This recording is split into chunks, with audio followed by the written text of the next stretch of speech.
मैंने सुना है एक बहुत पुराना वृक्ष था। आकाश में सम्राट की तरह उसके हाथ फैले हुए थे। उस पर फूल आते थे तो दूर दूर से पक्षी सुगंध लेने आते। उस पे फल लगते थे तो तितलियां उड़ती। उसकी छाया, उसके फैले हाथ, हवाओं में उसका वो खड़ा रूप आकाश में बड़ा सुंदर था। एक छोटा बच्चा उसकी छाया में रोज खेलने आता था। उस बड़े वृक्ष को उस छोटे बच्चे से प्रेम हो गया। बड़ों को छोटों से प्रेम हो सकता है अगर बड़ों को पता ना हो कि हम बड़े हैं।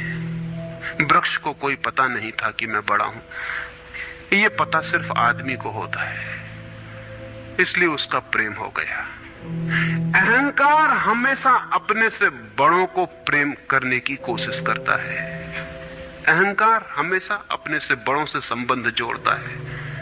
प्रेम के लिए कोई बड़ा छोटा नहीं, जो आ जाए उसी से संबंध जुड़ जाता है। वो एक छोटा सा बच्चा खेलता आता था उस वृक्ष के पास। उस वृक्ष का उससे प्रेम हो गया। लेकिन वृक्ष की शाखाएं ऊपर थी, बच्चा छोटा था, तो वृक्ष अपनी शाखाएं उसके लिए नीचे झुका था ताकि वो फल तोड़ सके, फूल तोड़ सके। प्रेम हमेशा झुकने को राजी है, अहंकार कभी भी झुकने को राजी नहीं। अहंकार के पास जाएंगे तो अहंकार के हाथ और ऊपर उठ जाएंगे ताकि आप उन्हें छू ना सके, क्योंकि जिसे छू लिया जाए वो छोटा आदमी है। जिसे न छुआ जा सके, दूर सिंहासन पर दिल्ली में हो, वो आदमी बड़ा आदमी है।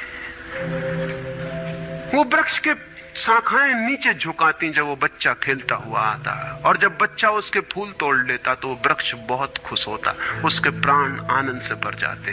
प्रेम जब भी कुछ दे पाता है तब खुश हो जाता है। अहंकार जब भी कुछ ले पाता है तभी खुश होता है। फिर वो बच्चा बड़ा होने लगा। वो कभी उसकी छाया में सोता, कभी उसके फल खाता, कभी उसके फूलों का ताज बना के पहनता और जंगल का सम्राट हो जाता है। प्रेम के फूल जिसके पास भी बरसते हैं वही सम्राट हो जाता है, और जहां भी अहंकार गिरता है वहीं सब अंधकार हो जाता है। आदमी दीन और दरिद्र हो जाता है। वो लड़का फूलों का ताज पहनता और नाचता, और वृक्ष बहुत खुश होता, उसके प्राण आनंद से भर जाते, हवाएं सनसनाती और वो गीत गाता है। फिर लड़का और बड़ा हुआ, वो वृक्ष के ऊपर भी चढ़ने लगा, वो उसकी शाखाओं से झूलने भी लगा, वो उसकी शाखाओं पर विश्राम भी करता, और वृक्ष बहुत आनंदित होता। प्रेम आनंदित होता है जब प्रेम किसी के लिए छाया बन जाता है। अहंकार आनंदित होता है जब किसी की छाया छीन लेता है। लेकिन लड़का बड़ा होता चला गया, दिन बढ़ते चले गए। जब लड़का बड़ा हो गया तो उसे और दूसरे काम भी दुनिया में आ गए, महत्वाकांक्षाएं आ गईं, उसे परीक्षाएं पास करनी थी, उसे मित्रों को जीतना था। वो फिर कभी कभी आता, कभी नहीं भी आता, लेकिन वृक्ष उसकी प्रतीक्षा करता कि वो आए, वो आए। उसके सारे प्राण पुकारते कि आओ आओ। प्रेम निरंतर प्रतीक्षा करता है कि आओ आओ। प्रेम एक प्रतीक्षा है, एक अवेटिंग है। लेकिन वो कभी आता, कभी नहीं आता, तो वृक्ष उदास हो जाता है। प्रेम की एक ही उदासी है, जब वो बांट नहीं पाता तो उदास हो जाता है, जब वो दे नहीं पाता तो उदास हो जाता है। और प्रेम की एक ही धन्यता है कि जब वो बांट देता है, लुटा देता है, तो आनंदित हो जाता है। फिर लड़का और बड़ा होता चला गया, और वृक्ष के पास आने के दिन कम होते चले गए। जो आदमी जितना बड़ा होता चला जाता है, महत्वाकांक्षा के जगत में प्रेम के निकट आने की सुविधा उतनी ही कम होती चली जाती है। उस लड़के की एम्बिशन, महत्वाकांक्षा बढ़ रही थी। कहां वृक्ष, कहां जाना। फिर एक दिन वहां से निकलता था तो वृक्ष ने उसे कहा, सुनो। हवाओं में उसकी आवाज गूंजी कि सुनो, तुम आते नहीं, मैं प्रतीक्षा करता हूं, मैं तुम्हारे लिए प्रतीक्षा, राह करता हूं, राह देखता हूं, बाट जोता हूं। उस लड़के ने कहा, क्या है तुम्हारे पास जो मैं आऊं? मुझे रुपए चाहिए। हमेशा अहंकार पूछता है कि क्या है तुम्हारे पास जो मैं आऊं। अहंकार मांगता है कि कुछ हो तो मैं आऊं, ना कुछ हो तो आने की कोई जरूरत नहीं। अहंकार एक प्रयोजन है, एक पर्पस है। प्रयोजन पूरा होता हो तो मैं आऊं, अगर कोई प्रयोजन ना हो तो आने की जरूरत क्या है? और प्रेम निष्प्रयोजन है, प्रेम का कोई प्रयोजन नहीं। प्रेम अपने में ही अपना प्रयोजन है, वो बिल्कुल पर्पसलेस है। वृक्ष तो चौंक गया, उसने कहा कि तुम तभी आओगे जब मैं कुछ तुम्हें दे सकूं। मैं तुम्हें सब दे सकता हूं, क्योंकि प्रेम कुछ भी रोकना नहीं चाहता। जो रोक ले वो प्रेम नहीं है। अहंकार रोकता है, प्रेम तो बेशर्त दे देता। लेकिन रुपए मेरे पास नहीं है। ये रुपए तो सिर्फ आदमी की इजाद है, वृक्षों ने ये बीमारी नहीं पाली है। उस वृक्ष ने कहा इसलिए तो हम इतने आनंदित होते हैं, इतने फूल खिलते हैं, इतने फल लगते हैं, इतनी बड़ी छाया होती है, हम इतना नाचते हैं आकाश में, हम इतने गीत गाते हैं, पक्षी हम पर आते हैं और संगीत का कलरव करते हैं, क्योंकि हमारे पास रुपए नहीं है। जिस दिन हमारे पास भी रुपए हो जाएंगे, हम भी आदमी जैसे दीनहीन मंदिरों में बैठ के सुनेंगे कि शांति कैसे पाई जाए, प्रेम कैसा पाया जाए। नहीं नहीं, हमारे पास रुपए नहीं है। तो उसने कहा फिर मैं क्या हूं तुम्हारे पास? जहां रुपए हैं मुझे वहां जाना पड़ेगा, मुझे रुपयों की जरूरत है। अहंकार रुपया मांगता है, क्योंकि रुपया शक्ति है, अहंकार शक्ति मांगता है। उस वृक्ष ने बहुत सोचा, फिर उसे ख्याल आया तो तुम एक काम करो, मेरे सारे फलों को तोड़ के ले जाओ और बेच दो तो शायद रुपए मिल जाएं।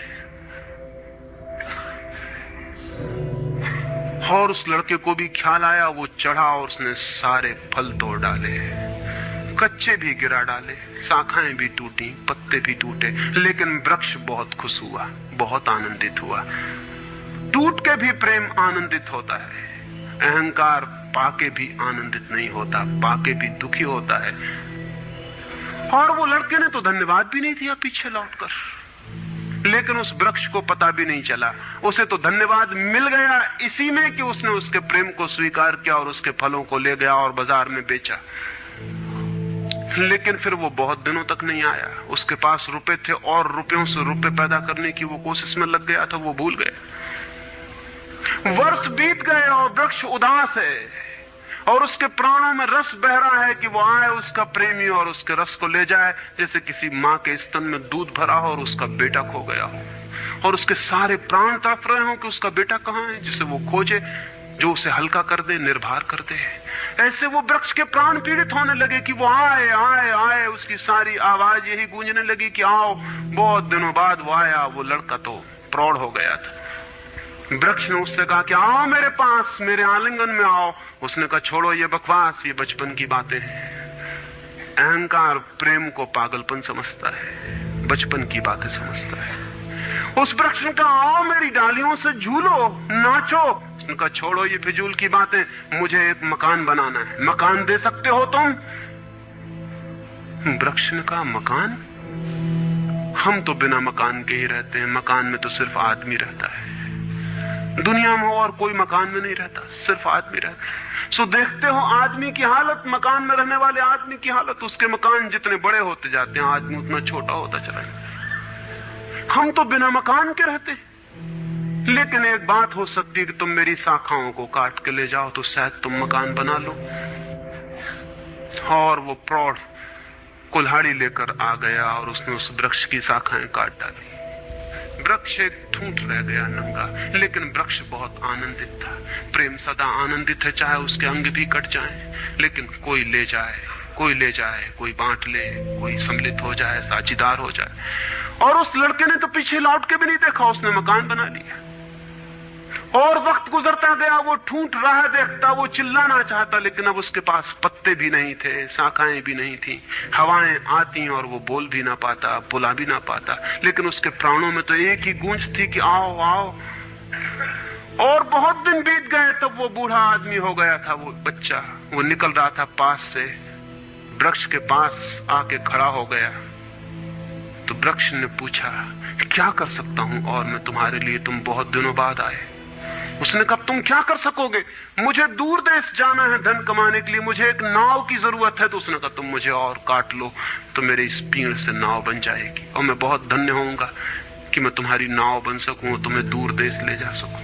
लेकिन तुम जल्दी लौट आना और सकुशल लौट आना, मैं तुम्हारी प्रतीक्षा करूंगा। और उसने आरे से उस वृक्ष को काट डाला। तब वो एक छोटा सा ठूंठ रह गया और वो दूर यात्रा पर निकल गया। और वो ठूंठ भी प्रतीक्षा करता रहा कि वो आए आए, लेकिन अब उसके पास कुछ भी नहीं देने को, शायद वो नहीं आएगा, क्योंकि अहंकार वहीं आता है जहां कुछ पाने को है। अहंकार वहां नहीं जाता जहां कुछ पाने को नहीं। मैं उस ठूंठ के पास एक रात मेहमान हुआ था, तो वो ठूंठ मुझसे बोला कि वो मेरा मित्र अब तक नहीं आया, और मुझे बड़ी पीड़ा होती, कहीं नाव डूब ना गई हो, कहीं वो भटक ना गया हो, कहीं किसी दूसरे किनारे पर विदेश में कहीं भूल ना गया हो, कहीं वो डूब ना गया हो, कहीं वो समाप्त ना हो गया हो। एक खबर मुझे भर कोई ला दे, अब मैं मरने के करीब हूं, एक खबर भर आ जाए कि वो सकुशल है, फिर कोई बात नहीं, फिर सब ठीक है। अब तो मेरे पास देने को कुछ भी नहीं है, इसलिए बुलाऊं भी तो शायद वो नहीं आएगा, क्योंकि वो लेने की ही भाषा समझता है। अहंकार लेने की भाषा समझता है, प्रेम देने की भाषा है।